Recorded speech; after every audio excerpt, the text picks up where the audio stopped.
Okay, this video is going to go through lesson 1 of chapter 4, so this is going to be 4.1, naming and simplifying radicals.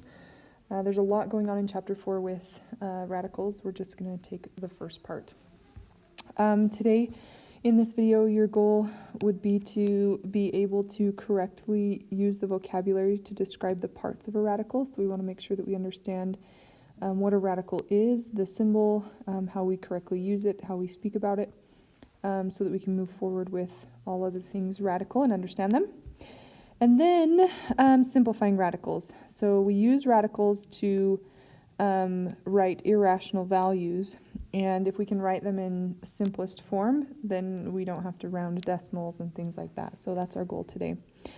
So first of all, square roots. Now we're specifically using them this year because they relate to our polynomials that we've been dealing with, which were quadratics. So remember, quadratics were something that was like 2x squared plus 7. When we're solving something like this, and we'll talk a lot more about it, but when it's squared, if we want to undo a squared, then we use a square root. So the square root is that inverse operation. So we want to be comfortable with using square roots so that we can use them to solve. So what is a perfect square and what is a square root?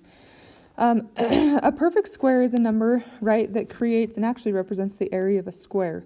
So notice if I had a square here with side lengths 4, squares mean that the side lengths are all the same, right? 4, 4, 4, and 4. The area of a square is just length times width, right? In this case, it would be like 4 squared, or in other words, the area is 16 units squared. 16 is what we call a perfect square number. It's the area that represents a perfect square, and its leg is a whole number square root. So if we were to say what is the square root of 16, it's just like going backwards. If I was to say what is the square root of 16, well, that's the same thing as 4, because 4 squared gave me 16. So it's the inverse operation. On the next one, again, 9. If 9 is the perfect square number, that's because 3 squared would give us 9. Now 5, there is not a nice little whole number that works to square to give us 5. If we put the square root of 5 in the calculator, we get a decimal, 2 point something something. So in this case, we leave this written as, well, the square root of 5 would be its root, okay?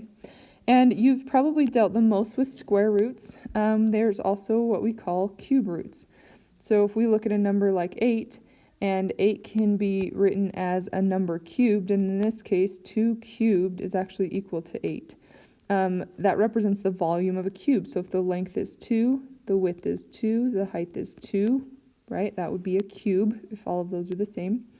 Then 2 times 2 times 2 would give us that volume of 8. This is what we would call a perfect cube number. Okay. So perfect cubes and cube roots, they might look a little bit different or might be as less familiar, but all of those numbers that have those whole number square roots would be perfect squares. So, right, 1 squared is 1, if I were listing these. 2 squared is 4, 3 squared is 9, 4 squared is 16, 5 squared is 25, 3 squared is 36.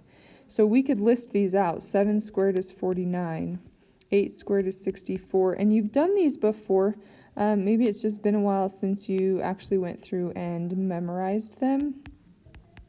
But all of these numbers that have square roots are what we call perfect square numbers, okay? So if we're looking at something like these ones, we can go ahead and simplify those ones nicely and quickly going off of that. So there's a few of them listed for you, and we could go on. That's up to 14 squared. So let's talk about the parts of it so that we can communicate and talk about what makes up a radical. So I am going to add in a little coefficient over here. And again, I just use that term coefficient. Remember, coefficient, and I'm going to come back up to this, is the number that's in front of or leading the variable term. So we've got 2 multiplied by x squared. With a radical, you kind of have the same thing. You can have a number here out front. If there's not a number shown, it's just a number 1. Just like before. But whatever this number is, we call this the coefficient, okay? The coefficient sits in front of the radical piece, or we also call these roots, right? We call it a square root, or a cube root, or a 10th root. So the whole thing there, we've got our coefficient times the radical, which makes up our term. So the radical is made up of, obviously, the radical symbol, right? So if you ever see this, we're talking about a radical. We often call it a square root, but actually the only time it's a square root is if this little index over here is a 2. So this part right here is what we call the index, and it actually tells you what kind of radical you're dealing with. So I'm going to write index here. The index, the smallest number it can ever be is a 2, and then it has to be anything greater than that. So 2 or 3 or 4 has to be a positive whole number, natural number. So if this was a 2, then you're looking at a square root. Okay. If the index is a 3, then you're looking at a cube root. If it's a 4, we call it a fourth root. And anything bigger than that, a 6 would be a sixth root. So remember, depending on the root is kind of that, right? We need two numbers where a number squared gives us that value. If it's a cube root, we need a number cubed that gives us that value. Fourth root would be the same thing, but to the fourth power. So that's our index there. And remember, the index is stuck right here to the radical. So you write it kind of right between this little v part. Try not to write it out here so that it looks like it's the power on the coefficient. Okay, keep it stuck to the radical like you notice over here. These ones are stuck inside. They're clearly not the large coefficient that's sitting in the front. Okay, the last vocab word is the inside. So anything that's inside of the radical is called the radicand.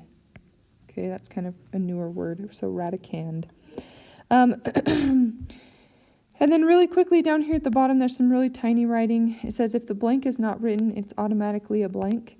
This is relating to the index. So you're thinking, well, why haven't I seen the index written there over and over? Because the 2 is the most common, the square root. It's the lowest it can go.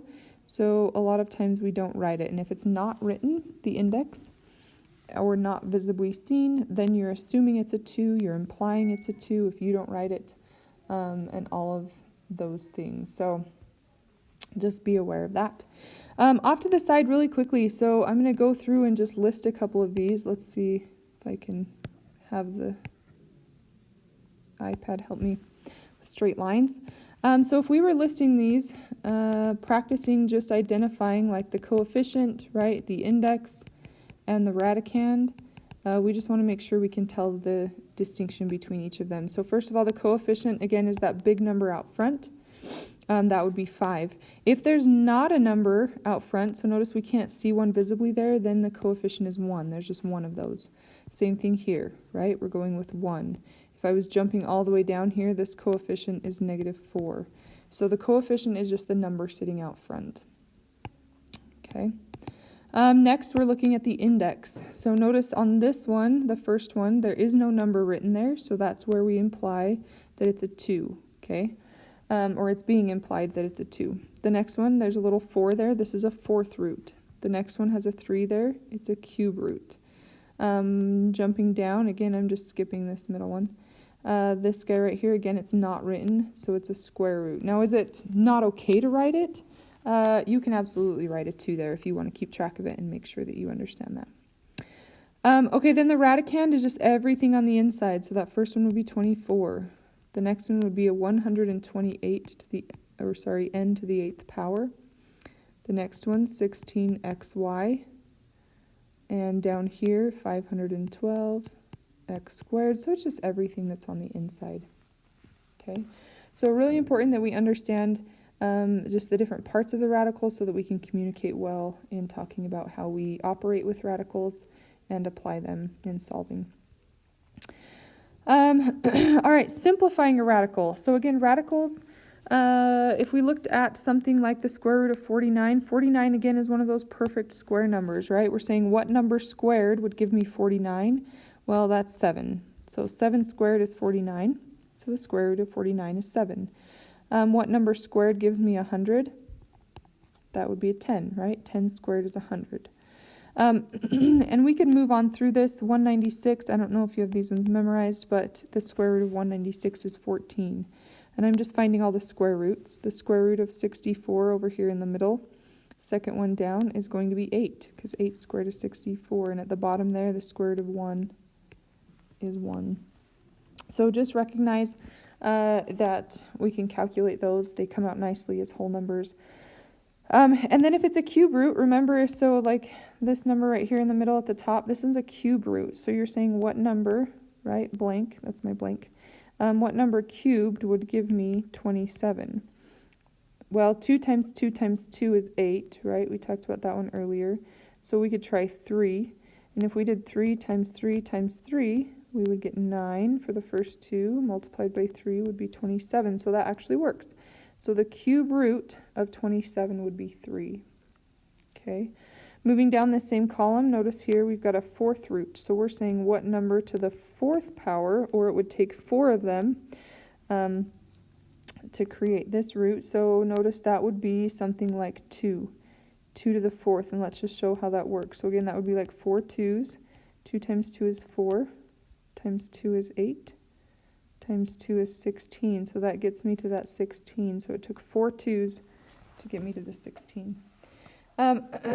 So just recognize that. If you have like a huge one and you're just unsure, you can plug it into your calculator. Just recognize I kind of gave you some instructions on that. You're welcome to use that as well. This applies to the calculators that we use in class. All right. Oh, I don't know where I'm going. Next page. So if it doesn't come out nicely, like all those last ones did, you are going to practice simplifying the radical. So if you plug a value into the calculator and you are forced to round to a decimal, don't do it, right? We're not going to plug it in. That just means you have an irrational number. So to leave our answers in exact form, we're going to simplify the radical instead. So we're going to pull out as many of those groups of perfect squares and perfect cubes as we can, those cube roots. And then we're going to leave whatever doesn't simplify in the inside. So you've got some steps over here off to the side. The first one is to use a factor tree to determine the prime factorization of the radicand. What? Those are all big words. But all that means is we are going to break down this value that's on the inside, 270. And you just need to find any two factors that multiply to 270. So I'm going to choose 27 times 10. Now, because we're going all the way down factoring, if you chose different ones, you'll get to the same place. You just have to make sure they do multiply to 270. Once you've done the first two branches, then you break down each number as far as it goes. So 10 would break down to factors like 2 times 5. Now I've broken down the 10, so I'm no longer using the 10 in my factors. 27 could break down to 9 and 3. So I broke down the 27. And the 3 can break down, the 9 to 3 and 3. Now, sometimes I have students that try and keep going and they write 3 and 1 and 3 and 1.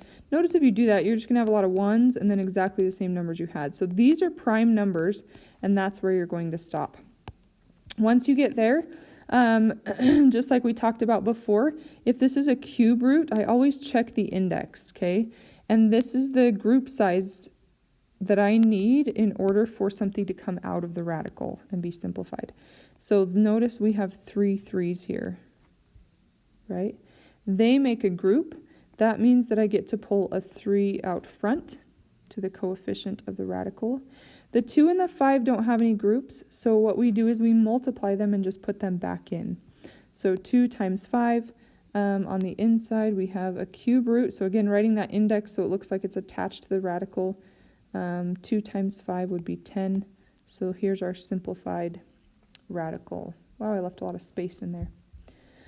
Okay, let's try it again.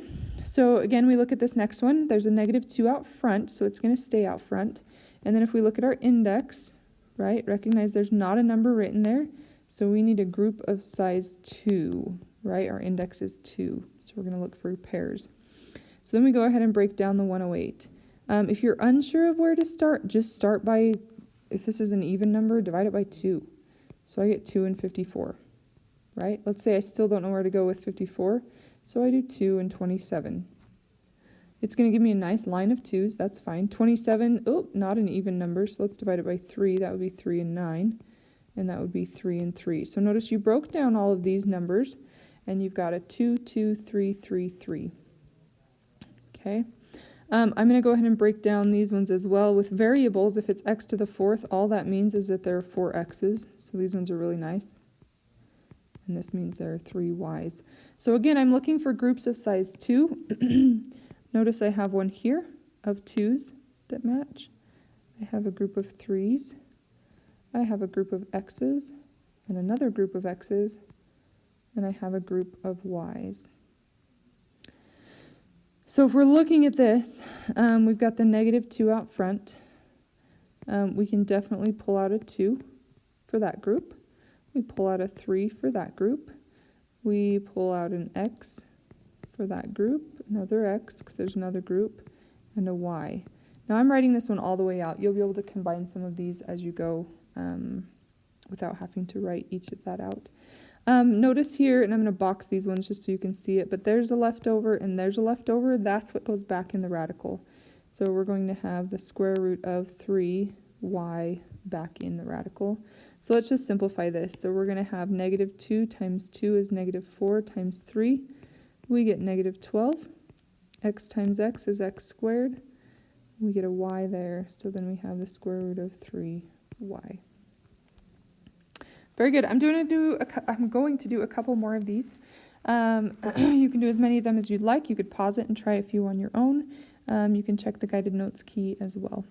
So again, let's break this down. One thing I want you to notice with number 1 is that when we break this down, I look out front, and again, I'm looking for groups of size 2. So when I break this down, I get 4 and 4. Now, I just told you above to go all the way down to the prime factorization.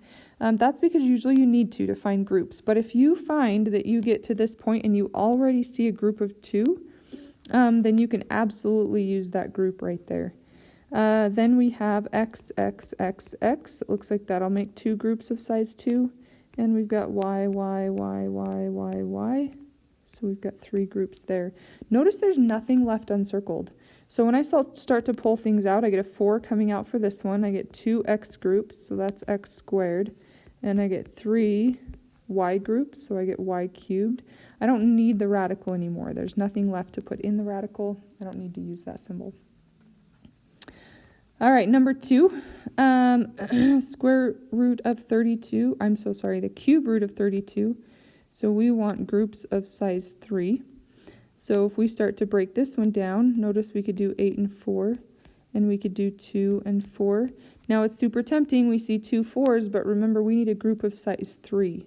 So this is one of those where we have to keep going and then ignore those 4s. So cross them out if you need to make sure you don't get confused.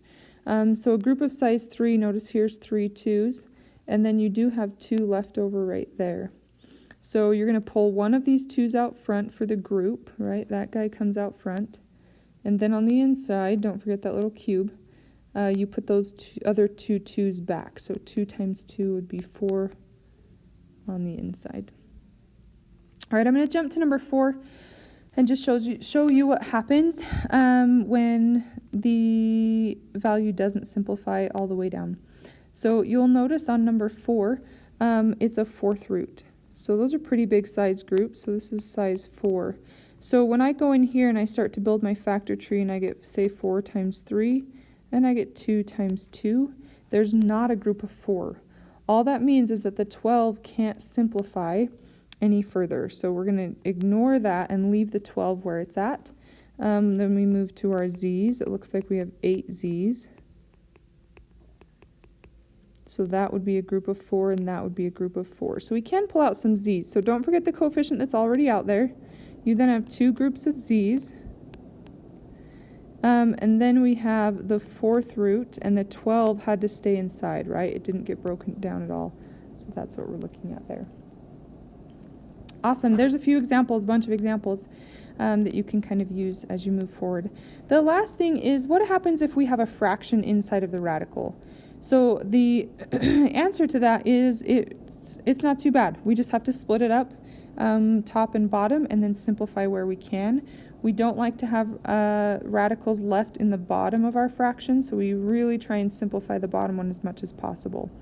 But notice here on the left, if I have a fraction inside the radical, the quotient property says that all I have to do is do the square root of the top over the square root of the bottom, and then I can simplify each of those as much as they will go. So for example, this first one, if I have the square root of 3 over 25, That's the same thing as the square root of 3 over the square root of 25. Now that's much more simplifiable in my view, because now I have the square root of 3 on top, which is simplified, and the square root of 25, we talked about 25 is one of those perfect numbers, its square root is 5. So this would be our simplified radical for that one. I'm going to jump down here. Notice the same thing kind of down here. If we get the square root of 25 over the square root of 49, because we split it, again the square root of 25 is 5. 49 is again one of those perfect square numbers. Its square root is 7. So this one simplifies all the way to 5/7. And again, this middle example down at the bottom, if we split this up, the square root of 5 is simplified as it can go, and the square root of 144 is equal to 12. 144 is another one of those numbers. Okay, really quick, what happens if there's like numbers and variables on the inside, right? Same idea. What I do want you to realize though is if you can simplify a fraction and it's just sitting inside of there, go ahead and do so. So like 81 is divisible by 9, so is 18. 9 goes into 81 9 times, it goes into 18 twice. So this could be rewritten as like 2x squared over 9 when we simplify that fraction. Now if I split that up, I don't have as much simplifying to do at the end. So we split that up to the top numerator and the bottom, and then we can simplify. So on the bottom, the square root of 9, right? 3 times 3 is 9, so its square root is 3. And on the top, the square root of 2, 2 can't really build a factor tree with groups, but you do have 2 x's, so that does mean that an x gets to come out, leaving the 2 on the inside. All right, last one of that kind. Again, I look at this fraction down here. 5/4 is already as simplified as it can go, so I'm just going to go ahead and split this up. I get 5y cubed over the square root of 4. From there, I end up with a 2 on the bottom because the square root of 4 is 2. On the top, again, the square root of 5. 5 is as simplified as it can go, but I do have 3 y's, and I just need size 2 group because the index out here is a 2. So a y gets to come out. The 5 has to stay in, and then you have another leftover y that stays in there with the 5.